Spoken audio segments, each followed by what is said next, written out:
السلام علیکم ورحمۃ اللہ وبرکاتہ۔ بسم اللہ الرحمن الرحیم۔ دوستو، امریکہ کے محکمہ داخلہ کے متحد ٹائفن ایڈل نامی سیاہ فام شخص ایک اچھے عہدے پر کام کرتا ہے۔ وہ اپنی والدہ سے بے پناہ محبت کرتا تھا، خاص طور پر جب اس کی والدہ ضعیف تھی تو اس نے اپنی والدہ کی بہت خدمت کی۔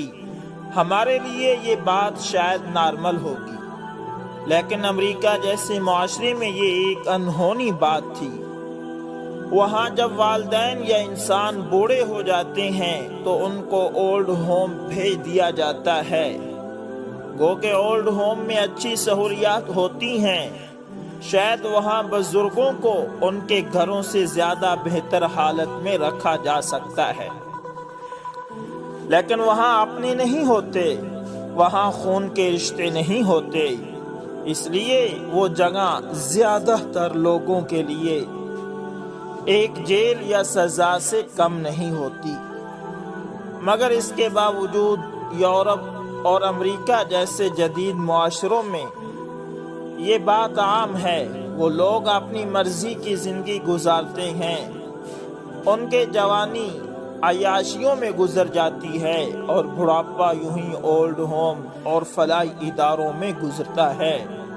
وہاں کے سب لوگ اس حقیقت سے اچھی طرح واقف ہیں۔ یہ تلخ حقیقت ہے اس معاشرے کے جسے ہم لوگ جدید معاشرہ کہتے ہیں۔ ایسے معاشرے میں اگر کوئی شخص اپنے والدین کو اپنے ساتھ رکھتا ہے اور خاص طور پر ان کو بڑھاپے میں ان کی خدمت کرتا ہے تو یہ بات واقعی انہونی ہوتی ہے۔ صرف معاشرے کے لیے نہیں بلکہ والدین کو بھی بہت عجیب لگتا ہے۔ اور ایسے چند گنے چنے لوگوں میں سے ایک ٹائفن ایڈل بھی ہے، جس نے اپنی بوڑھی والدہ کو اپنے ساتھ رکھا، اور نہ صرف اپنے ساتھ رکھا بلکہ اس کے بڑھاپے میں اس کی خوب خدمت کی۔ ٹائفن ایڈل سے کسی نے پوچھا تھا کہ تم اپنی والدہ سے اتنی عقیدت کیوں رکھتے ہو، اتنی محبت کیوں کرتے ہو؟ تو اس نے جواباً ایک اپنے بچپن کا واقعہ سنایا تھا۔ وہ کہتا ہے کہ میں سیاہ فام تھا، میں جہاں رہتا تھا وہاں ایک انتہائی پسماندہ علاقہ تھا۔ وہاں تعلیم حاصل کرنے کا کوئی رواج نہیں تھا۔ وہاں غربت اتنی زیادہ تھی کہ وہاں سے لوگ آج بھی غلام بن کر امریکہ کے بڑے شہروں میں آتے تھے، جہاں غریبی کا یہ عالم تھا کہ لوگ فقط 2 وقت کی روٹی اپنا پیٹ بھرنے کی خاطر غلام بننے کو تیار تھے۔ وہاں کی صحت اور تعلیم کا کیا حال ہوگا یہ آپ لوگ خود بہتر سمجھ سکتے ہیں۔ وہ کہتے ہیں کہ میرے گھر کا شمار بھی انہی لوگوں میں ہوتا تھا۔ میرا والد میری ماں سے محبت کا دعوے دار تھا، لیکن جب اس نے اپنے نفس کی پیاس بجھا لی اور اس کے گندے خون سے میں نے جنم لے لیا تو اس کی محبت مر گئی۔ اس نے میری ماں کو چھوڑا اور اپنی مرضی کی زندگی جینے کی خاطر یہ علاقہ چھوڑ کر کہیں اور چلا گیا۔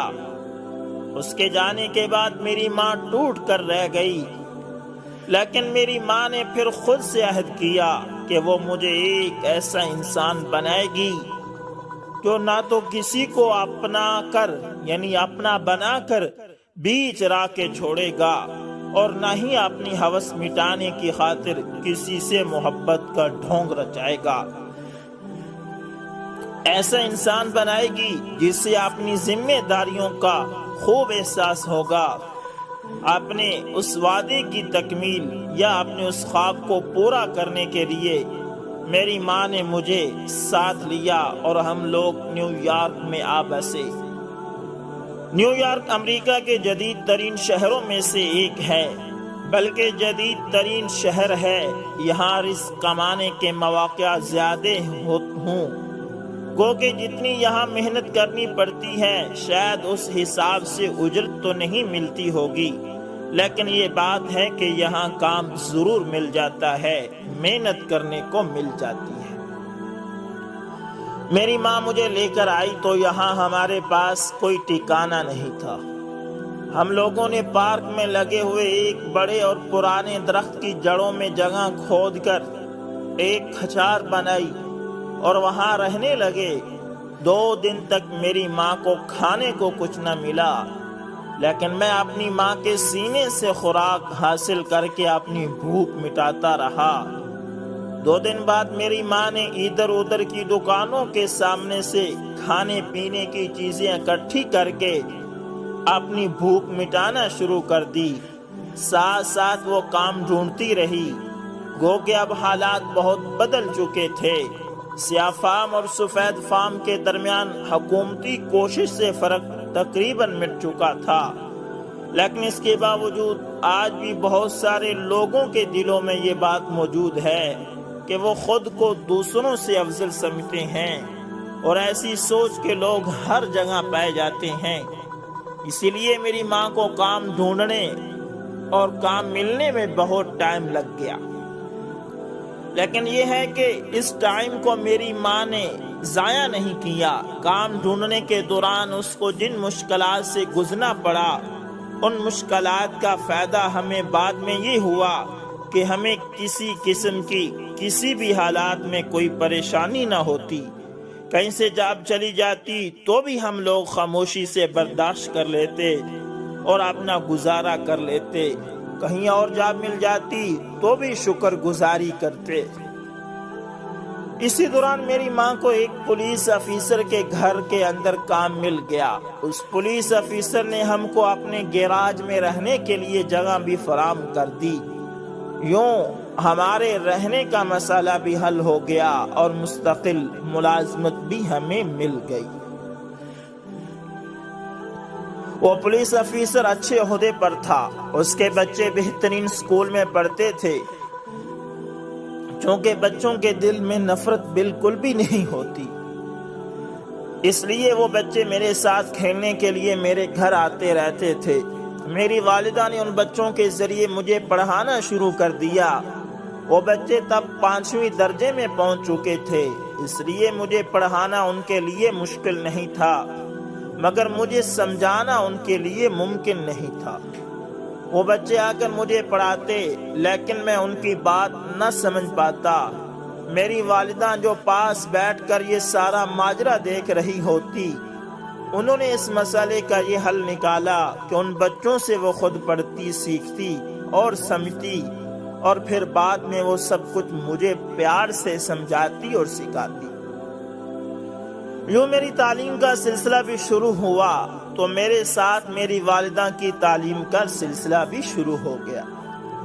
جب کام کرتے ہوئے میری والدہ کو کچھ وقت گزر گیا اور ان کی تنخواہ کچھ بڑھ گئی تو میری والدہ نے مجھے اسکول میں داخلہ لے کر دینے کی کوشش شروع کر دی، لیکن یہاں مجھے داخلہ مل پانا ممکن نہیں تھا۔ میرے پاس ابھی تک کسی قسم کے کوئی پیپر نہیں تھے۔ ان سب چیزوں کا انتظام کرنے کے لیے اچھی خاصی رقم کی ضرورت تھی، اور پھر ریفرنس بھی چاہیے تھا۔ جب میری والدہ کو کوئی اور امید نظر نہ آئی تو انہوں نے اس پولیس افیسر سے التجا کی کہ وہ مجھے اسکول داخل کروانے کے لیے کچھ مدد کرے۔ پہل تو وہ اس پولیس افیسر نے حیران ہو کر میری والدہ سے پوچھا کہ کیا تم بھی ہماری برابری کے خواب دیکھ رہی ہو؟ میری والدہ نے جواب دیا کہ نہیں، بس میری یہ خواہش ہے کہ میرا بچہ پڑھ جائے، کم از کم اسے اپنے اچھے برے کا پتہ تو چل جائے۔ نہ جانے اس بات سے افیسر کے دل میں کیسے رحم آ گیا اور اس نے میری والدہ کی مدد کر دی۔ میرے کاغذات تیار ہو گئے، میرا ایک درمیانے درجے کے اسکول میں داخلہ ہو گیا۔ مجھے شروع ہی سے احساس تھا کہ میری والدہ کن حالات میں رہ کر رزق کما رہی ہے اور کیسے میری تعلیم کے اخراجات اٹھا رہی ہے، میرے لیے کتنی مشقت کر رہی ہے۔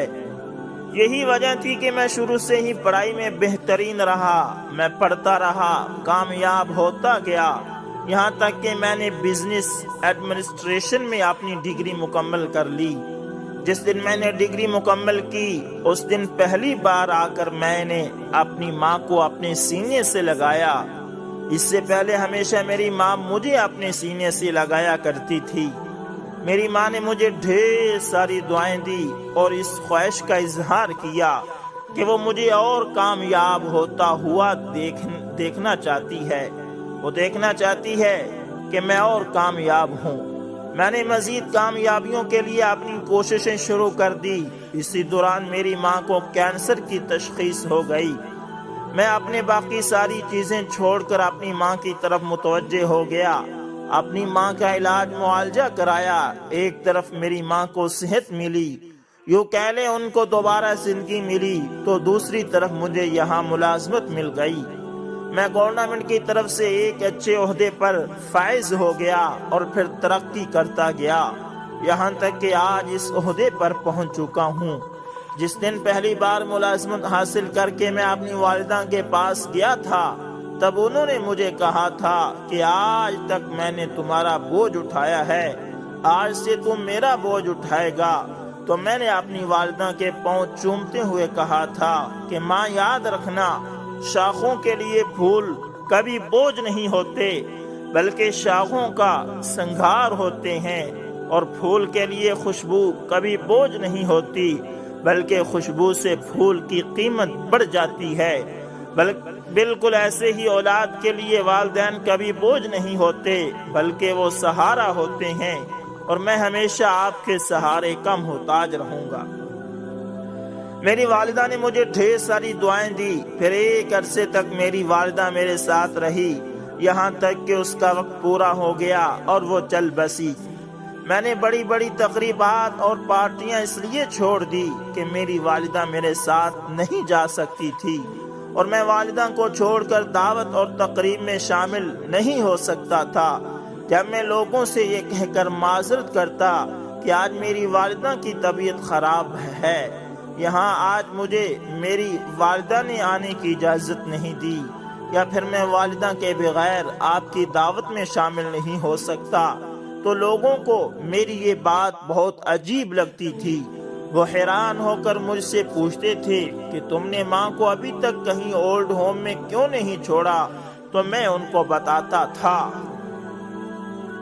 کہ میں جس گھر میں رہتا ہوں وہ میری ماں کا گھر ہے، اور مجھے لگتا ہے کہ میں اپنی ماں کا خیال ان لوگوں کی نسبت زیادہ بہتر رکھ سکتا ہوں جو اولڈ ہوم میں ہیں۔